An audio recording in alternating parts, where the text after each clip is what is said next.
At the other end of the scale are the cars in the Class 4 category, and British driver Spencer van der Poel is back for another season. Last season saw him compete in a Mitsubishi Evo, but this year he's gone for a 182 Clio Cup car.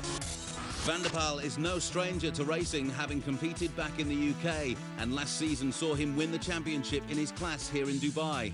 This year sees him race in a new car, and with tough competition in the Class 4 category, the test day at the Dubai Autodrome will be a good litmus test as he prepares to retain the championship he won a year ago. It was actually a very, very good season last year. A few hiccups to start with, but managed to actually finish the season actually ahead of my group. I won my group and came second overall to the Porsches. So very, very good season.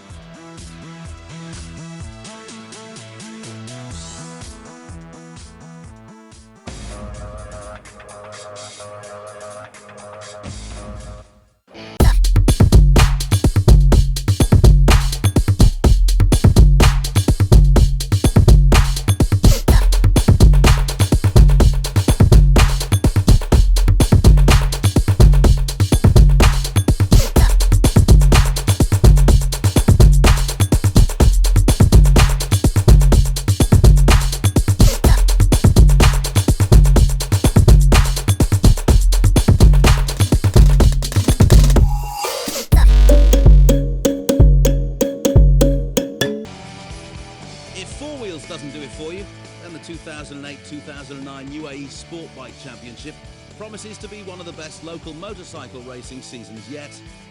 This year, the four main manufacturers are once again putting in a concerted effort to claim the 600cc class title and the newly introduced 1000cc class title. The UAE Sport Bike Champion is just an amazing class. You know, you've got some fantastic riders. This year, we've added the 1000cc class. Of course, you've got the 600cc class and the super stock class, which is more, let's call them the semi-pro riders. And that's going to be a battle royal. So yeah, I mean, you know, the UAE Sport Bike Series, you know, personally, I really love watching them, but they always provide a good show. Absolutely spectacular and some of the best racing. In the new 1000cc category, Al Yusuf Yamaha are maximising their firepower by providing last year's champion Rod Scott with the ultra-quick Yamaha R1. Last season saw Scott embroiled in a thrilling duel with Saudi rider Abdulaziz Bakr on the Kawasaki. The two tussled for the top podium position throughout the season, and in one memorable race, Scott took a rare fall, only to have his arm run over by Indian paceman Jazar Motiwala. But in the end, it was Scott who took the championship, and it would be hard to bet against him claiming the title in this year's new 1000cc class. Well, obviously we had a big battle with Abdul from day one, and he would win one race and I would win the next, and he would set a fastest lap and then I would set a fastest lap. It was really good. And then halfway through the season, they got a teammate to help them also, and that made it interesting. But no, it was really good. Good fun. Also with Al Yusuf Yamaha, last year's most improved rider, Hussein Al-Kahiji. Last year was Kahiji's debut racing season, competing in the 600cc stock bike category. This year he's staying with the 600cc bike and will no doubt be looking to challenge the more experienced riders. Although it was his rookie season, Al-Kahiji surprised everyone last year by finishing on the podium in the last few races of the season and securing third in the championship overall. Lots of guys, they shifted from super stock to 1000cc. I remain with a 600, so I want to take this championship first, then move on to 1000 to change categories. And we have a good setup, we're well prepared. And yeah, again with Yamaha's support and with Damas Jewelries, we're going to achieve the championship hopefully this year. Elsewhere, Honda are once again supporting Indian rider Jazar Motiwala. Last year, Motiwala dominated the 600cc stock bike category, but this year makes the jump to the 1000cc bikes.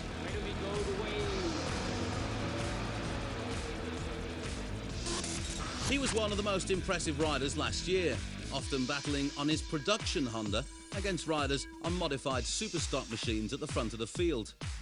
Should he adapt to the 1000cc machines, he's sure to be among the title contenders. Never actually imagined racing, you know. We just started doing track days on Autodrome, and I gave up riding on the street because it's not safe anymore riding on Dubai street. So, you know, a bunch of all of us, we just started doing track days, and the championship came up, and we gave it a go, and I think it's the best thing to do right now instead of riding on the streets, because people don't want lunatics on the road. Coming up after the break, we'll be taking a look at Saudi rider Abdulaziz Bakr. Don't go away.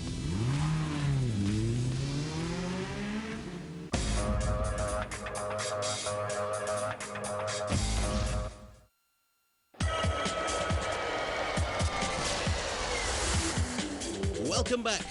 And a look at the UAE Sport Bike Championship wouldn't be complete without mentioning Saudi rider Abdulaziz Bakr. Liberty Kawasaki are pulling no punches this year, with Bakr competing on the ZX-10. Well, I'm competing in the 1000cc.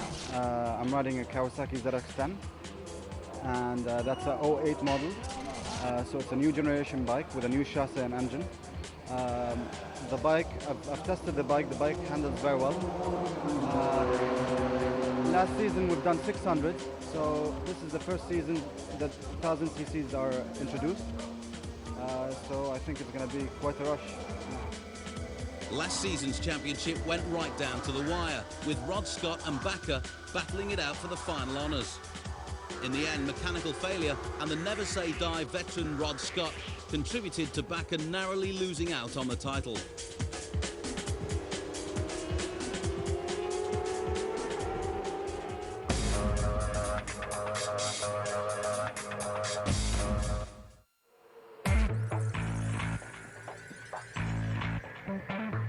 Back on four wheels, and the first race of the 2008-2009 Gulf Radical Cup will actually be the 51st race since the championship started in the region in January 2006. This season there are no less than 20 cars registered to compete, contesting in 3 separate classes, including for the first time a sports car invitational class. The Gulf Radical Cup is just starting its 3rd season here. This will be our 51st race. So, you know, we're getting the hang of it, and it's a championship for sports cars, and we look after the cars and the drivers. The drivers turn up, they race, have a great time and go home, and we clear up the mess. And come test and race days, there's plenty for Barry and his team to do. This season sees a field of over 20 cars registered to take part in the Gulf Radical Cup. It's the largest field to date, and for many, the Radicals offer the best entry-level opportunity into the world of motor racing. In the main, about 4 or 5 different models of Radical sports cars, British built. They're the type Le Mans style 2-seater sports cars. They have a range of power and performance, but generally they're seen as being the top end of national clubby racing. But the cars also compete at the international level. There's a fantastic Masters series that runs in Europe, and we also have a model that races at Le Mans, the 24-hour Le Mans, which is the world's biggest race. So there's a whole ladder that these guys can climb up if they want to. Class A is the fastest group in the Gulf Radical Cup, and back for another season is hot favourite Bassam Cromfley. He'll be undoubtedly going for gold after narrowly missing out on the championship title last year. Cromfley took up motorsport shortly after seeing a Formula One Grand Prix in Montreal, Canada. After moving to Dubai, he raced karts for a number of seasons before making the leap to the Radical Series. Since then, he's not looked back, first racing the SR3 before investing in the powerful 2.6-litre V8 engined Radical SR8. In 1997, I went with some friends to watch the Formula One race in Montreal, Canada, where I used to live. And first time I heard the cars come out, I absolutely loved it. Started to get into cars. Moved back here and got into karting. Raced quite a bit up in Jabal Ali. Did about 5 seasons of karting there. But as you can see, I'm not exactly built for karts. I did quite well in the heavyweight class, but hurt myself quite a lot in lots of accidents. So as soon as we got the track up here, I thought, time to do it. Bought my first Radical and haven't really looked back since. It's been great, a lot of fun. So. Meanwhile, in Class C, young Emirati driver Sultan Al Mabou